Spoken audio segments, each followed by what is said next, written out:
Good morning, children. Hari Om. Welcome to morning international school. मैं शोभना वर्मा, आप सभी की हिंदी टीचर, आज की वीडियो में आपका स्वागत करती हूँ। तो हमारे प्यारे बच्चे कैसे हैं? आई होप आप सभी बहुत अच्छे होंगे और आप सभी के एग्ज़ाम्स यानी कि परीक्षा भी बहुत अच्छी गई होंगी, है ना। और हमारे प्यारे बच्चे बहुत ही अच्छे मार्क्स लेकर आएंगे। तो चलिए अब हम नया चैप्टर स्टार्ट करते हैं। चैप्टर स्टार्ट करने से पहले, शुरू करने से पहले आप मुझे ये बताइए, क्या बच्चों कभी आपने समुद्र देखा है? देखा है, मैंने भी देखा है और मुझे वहाँ बहुत अच्छा लगता है ना। मुझे वहाँ जाना बहुत पसंद है, मुझे वहाँ बहुत खुशी मिलती है। लेकिन क्या आपने देखा है कि जो समुद्र के आसपास जो लोग रहते हैं उनका मुख्य भोजन क्या है? कुछ बच्चे बहुत सही सोच रहे हैं, उनका मुख्य भोजन मछली और चावल है। क्यों है ऐसा?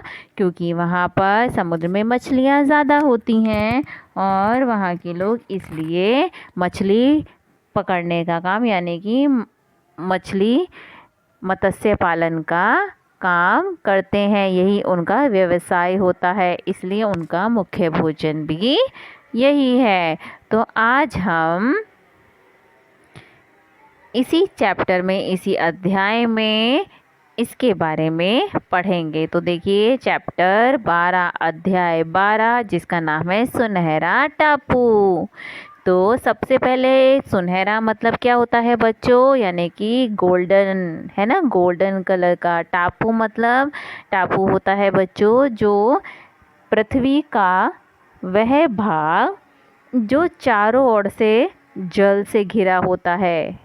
यानी कि हमारी अर्थ यानी कि पृथ्वी का वह हिस्सा, वह पार्ट, वह भाग जो चारों ओर से समुद्र से, पानी से घिरा होता है, उसे टापू कहते हैं। तो ऐसे ही इस पाठ में एक सुनहरे टापू की बात हो रही है। तो चलिए, बहुत अच्छी कहानी है, बहुत अच्छी स्टोरी है, तो हम सभी इसको बहुत ध्यान से पढ़ेंगे। तो चलिए सबसे पहले इसका पाठ परिचय पढ़ लेते हैं। समुद्र के किनारे रहने वाले लोगों का भोजन का मुख्य अंग है मछली, और मछली पकड़ना उनका मुख्य पेशा है। यानी पेशा मतलब बच्चों उनका काम है, ये व्यवसाय है। शैलू के गांव के लोग भी मछली पकड़ते हैं। तो बच्चों इस अध्याय में एक शैलू नाम की एक लड़की है, छोटी सी बच्ची है।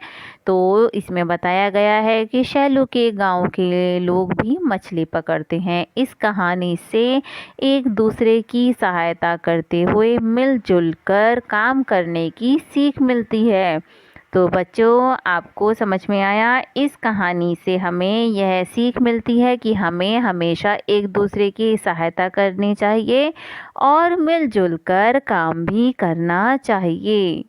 चलिए सबसे पहले हम इस चैप्टर को, इस अध्याय को बहुत ध्यान से पढ़ते हैं। सभी बच्चे बहुत ही ध्यान से इसको पढ़ेंगे। देखिए, समुद्र के किनारे एक गांव था, रंगपट्टनम। उस गांव के मुखिया, मुखिया बच्चों होता है प्रधान यानी कि हेड, उस गांव का हेड। जैसे हमारे घर में हेड ऑफ द फैमिली होते हैं, जो सबसे बड़े होते हैं, यानी कि दादाजी या हमारे पापा, है ना, तो उन्हें हेड कहते हैं। तो इसी तरह उस गांव के जो हेड होंगे, जो सबसे बड़े होंगे, यानी कि मुखिया, उनका क्या नाम था? उस गांव के मुखिया का नाम स्वामीनाथन था। उसके पास बहुत सी नावें थीं। गांव के मछुआरे उसकी नाव से समुद्र से मछलियां पकड़ने का काम करते थे। उन मछलियों को स्वामीनाथन ले लेता था। वह मछुआरों को थोड़ी थोड़ी मछलियां दे देता और बाकी बची मछलियां उसके नौकर शहर में बेच आते थे। उसी गांव में शैलू नाम की एक लड़की रहती थी। वह अक्सर समुद्र के किनारे खेला करती थी। अक्सर बच्चों होता है कई बार, तो यानी कि वह कई बार समुद्र के किनारे खेला करती थी। यदि कोई मछली लहर के साथ तट पर ही रह जाती, तट बच्चों होता है समुद्र का किनारा, तो तट पर ही रह जाती तो वह उसे उठाकर वापस समुद्र में डाल देती थी। मछुआरों के जाल में भी एक विशेष जाति की मछली आ जाती तो वे उसे समुद्र में छोड़ देते। शैलू के पिता ने उसे बताया था कि वह मित्र मछली है, वह खतरे में पड़े मनुष्यों की सहायता करती है। यानी कि बच्चों, समुद्र में अगर कोई विशेष यानी कि अलग तरह की मछली होती तो वह उसे पकड़ते नहीं थे, वह उसे समुद्र में ही छोड़ देते थे। क्यों? क्योंकि वह जो मछली थी वह उनकी मित्र थी। एक दिन मछुआरे समुद्र में मछलियां पकड़ने गए थे।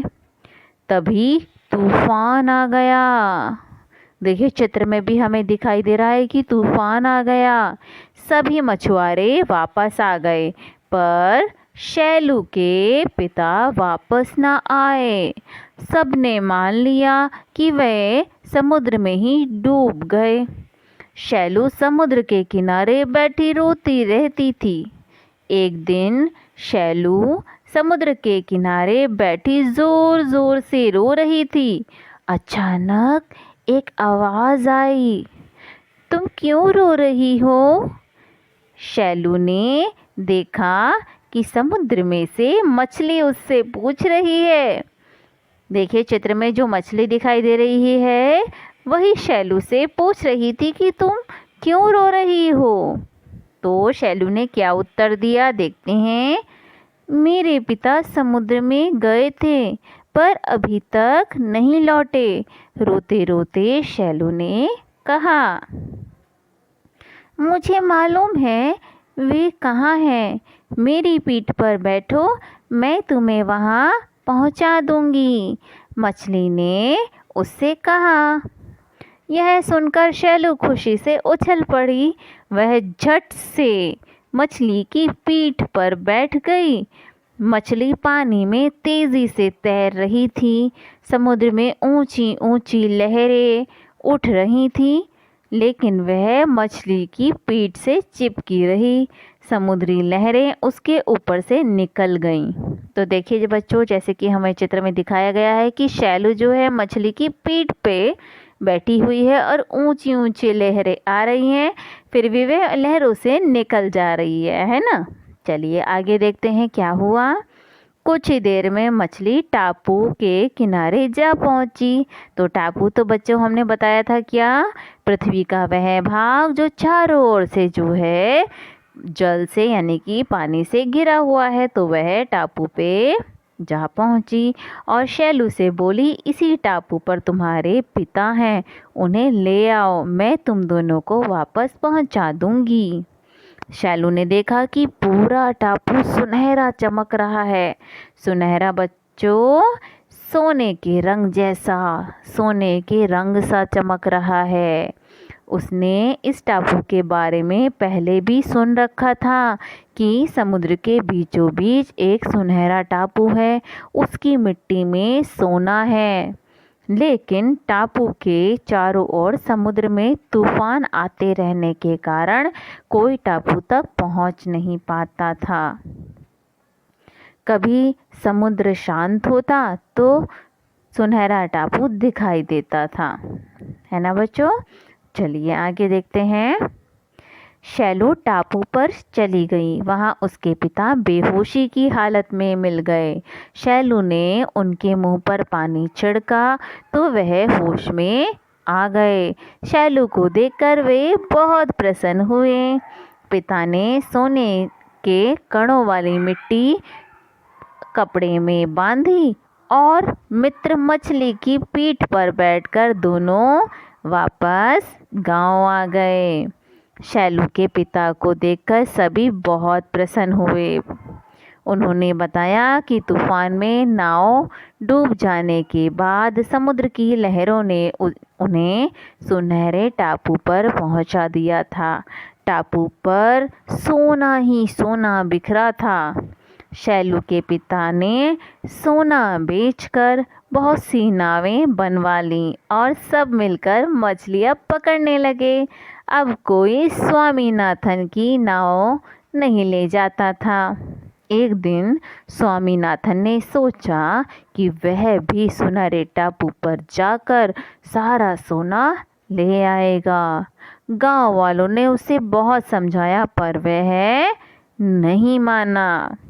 नाव लेकर वह सुनहरे टापू की ओर चल पड़ा और वहां से कभी नहीं लौटा।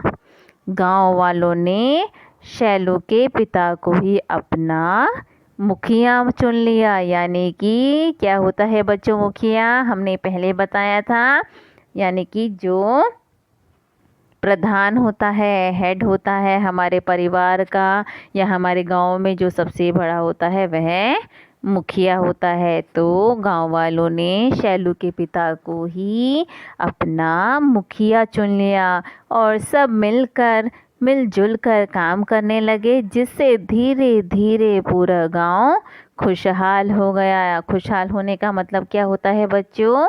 संपन्न हो गया, है ना बच्चों? तो बच्चों आपको यह कहानी कैसी लगी?